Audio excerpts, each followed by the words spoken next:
c'est Shabbat Shela Lecha. C'est juste?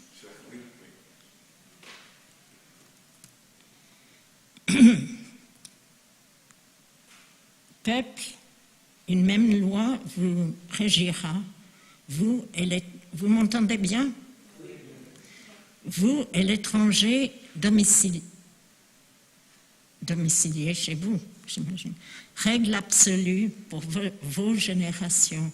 Vous et l'étranger, vous serez égaux devant l'Éternel.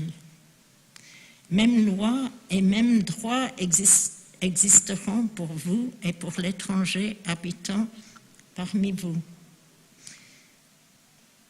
L'Éternel parla à Moïse en ces termes. Parle aux enfants d'Israël et dis-leur, à votre arrivée dans le pays où je vous conduirai, lorsque vous mangerez du pain de la contrée, vous en prélèverez un tribut au Seigneur.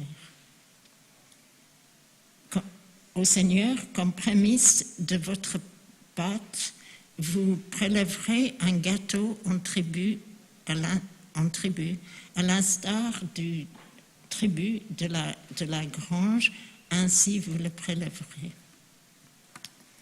Des prémices de votre pâte, vous ferez hommage à l'Éternel dans vos générations futures. Si par suite d'une erreur, vous n'observerez pas tous ces commandements que l'Éternel a communiqués à Moïse, tout ce que l'Éternel a prescrit à votre intention par l'organe de Moïse, et cela depuis l'époque où l'Éternel l'a prescrit jusqu'à vos générations ultérieures. Si c'est par l'inadvertance de la communauté qu'a eu lieu cette erreur, la communauté entière offrira un jeune taureau comme holocauste en odeur agréable à l'Éternel avec son oblation et sa libation selon la règle plus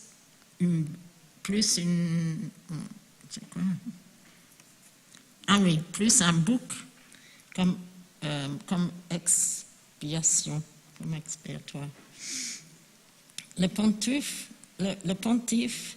effacera la faute de toute la communauté des enfants d'Israël et elle leur sera remise parce que c'était une erreur et qu'ils ont apporté devant Dieu leur offrande, un sacrifice destiné au feu pour le Seigneur, ainsi que leur expiatoire pour réparer leur erreur. Et il sera pardonné à toute la communauté des enfants d'Israël et à l'étranger qui séjourne parmi eux, car l'erreur a été commune à tout le peuple. Je crois que...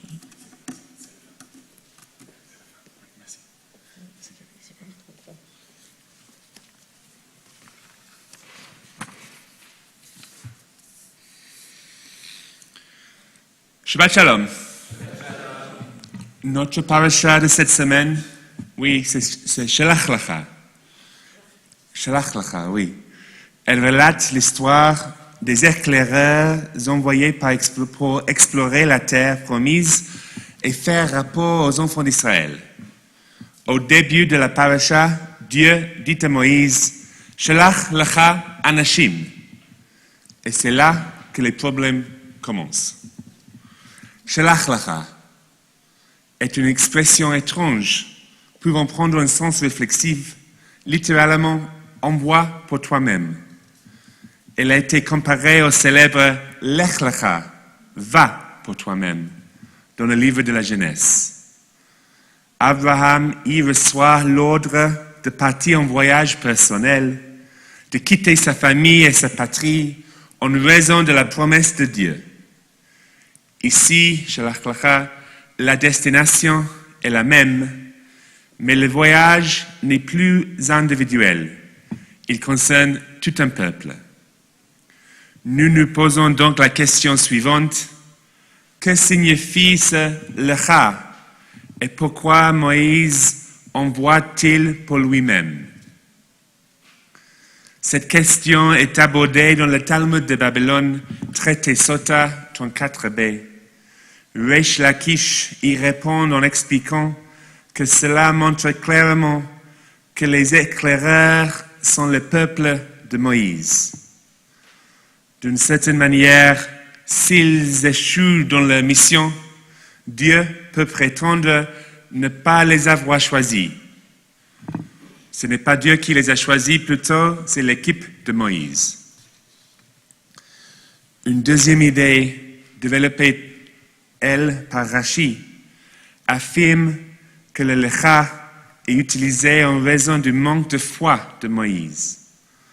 En effet, Moïse ne croit pas que la terre soit bonne, même si Dieu l'a déjà dit dans le livre de l'Exode, et il préfère envoyer des éclaireurs pour vérifier cette information. Il le fait ainsi afin de vérifier par lui-même. Un troisième argument présenté par le Kli Yakar, Rabbi Shlomo Ephraim Milunchis, un Polonais du XVIe siècle, il est plus radical. Dieu utilise Shlach Lacha Anashim pour souligner que c'est Moïse qui a choisi d'envoyer des hommes. En effet, si Dieu avait eu quelque chose à voir avec cette décision, il y aurait un aleph de moins. Et il aurait envoyé non pas Anashim, des hommes, mais Nashim, des femmes. Pourquoi? Les femmes sont-elles de meilleurs espions, éclaireurs que les hommes? Oui. Évidemment, oui. De Rahab à Jéricho, à Matahari, les femmes ont indéniablement joué un rôle dans l'espionnage. Quiconque a regardé la série télévisée Tehran avec l'espionne israélienne Tamar Rabinian ne peut qu'imaginer le rôle que jouent les femmes au sein de Mossad de nos jours. Mais le Kli Yakar a d'autres arguments. Son explication est ingénieuse, contre-intuitive, voire misogyne. Il explique tout d'abord qu'en règle générale, les femmes bavardent plus que les hommes. C'est pas vrai, non. Ce qui est une lachon hara. Ainsi, les espions masculins ne critiqueront généralement pas la terre d'Israël, parce qu'ils ne parlent pas trop. Il cite toutefois l'histoire des filles de Tzlofachad qui réclament leur part de terre. Il cite également un midrash de Yalkut Shimoni dans lequel Rabbi Nathan du midrash affirme que le pouvoir des femmes est plus grand que celui des hommes, car les hommes disent « désignons un chef et retournons en Égypte », tandis que les femmes disent « donnez-nous une part de la terre ». Dieu dit donc à Moïse « si cela ne tenait que moi, je choisirais les femmes ». Et pourquoi? Le Kli Yakar dit « parce que les femmes aiment la terre d'Israël plus que les hommes, et qu'elles n'en parleraient donc jamais de façon négative. » Toutefois, je ne suis pas certain que cette logique soit vraiment valable. Ce n'est pas parce que nous aimons quelque chose que nous ne pouvons pas voir les choses en face et jamais en dire du mal. Cependant, si nous comparons l'histoire des filles de Tzlofachad à celle des éclaireurs, voici ce que nous pouvons constater. Les filles étaient convaincues qu'elles avaient été traitées injustement. Elles ont donc osé remettre en question le statu quo et défier leur réalité. Les éclaireurs au moins 10 des 12, ont vu émerger une nouvelle réalité sous leurs yeux et ont eu peur. Ils ne voyaient que leur propre faiblesse et étaient terrifiés par ceux qui semblaient plus grands et plus puissants qu'eux. Le véritable pouvoir réside dans la capacité à refuser le monde tel qu'il est. Le véritable pouvoir réside dans la capacité à refuser le monde tel qu'il est, mais aussi à imaginer un avenir meilleur. Actuellement, nous assistons au Moyen-Orient à un monde en pleine mutation. C'est effrayant et nous prions pour que la paix dont nous avons tant besoin se manifeste rapidement et sans délai. Rappelons-nous le poème de Shmuel Anagid qui dit que la guerre semble belle au premier abord, mais qu'elle vieillit rapidement et devient très laide. Nous ne sommes pas les seuls à avoir peur et à nous inquiéter, mais gardons à l'esprit nos rêves d'un avenir meilleur et pacifique. Et il ne serait pas surprenant qu'une fois de plus, ce soit finalement les femmes qui nous montrent la voie. Il est peut-être temps de supprimer l'Aleph, le mâle alpha, et d'envoyer non pas Anashim, les hommes, mais plutôt Nashim, les femmes, pour explorer, négocier, rechercher la paix et lutter pour elle. Shabbat shalom.